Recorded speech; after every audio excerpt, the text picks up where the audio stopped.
د قربانۍ متعلق سوال دا دی چې په چرګ یا چرګ شوا په دې باندې قرباني کیږي که نه کیږي. او د دې دپاره بعضو حضراتو دلیل هغه حدیث ذکر کړی دی چې کوم حدیث د جمعې د مانځه په باره کې نبي علیه الصلاة والسلام ارشاد فرمایلی.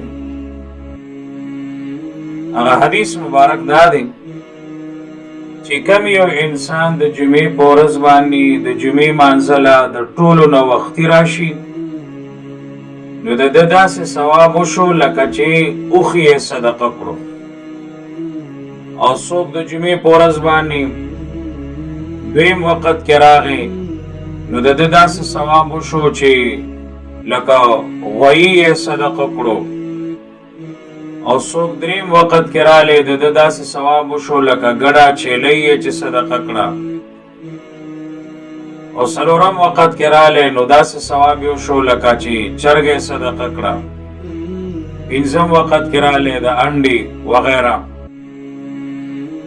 نو د دې حدیث نه معلومیږي چې یاره د چرګې وغیره باندې هم قرباني روا ده. د زما معزز ورونو چرګ باندې یا چرګ باندې قربانی روا نه ده، جایز نه ده. په چرګانو باندې قربانی کول دا مکروه تحریمی دی، حرام دی.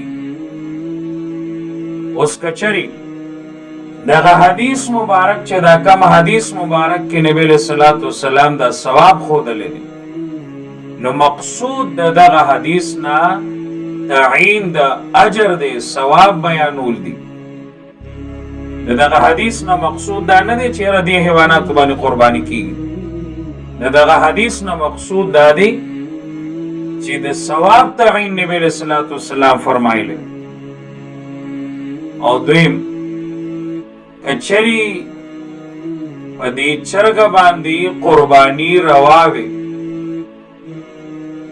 نو رسول الله صلی الله علیه وسلم به د جواز بیان د پاره یو ځل د عمل کړی وی کنه، په حدیث قولی کې یا په حدیث فعلی کې به کړی وی کنه.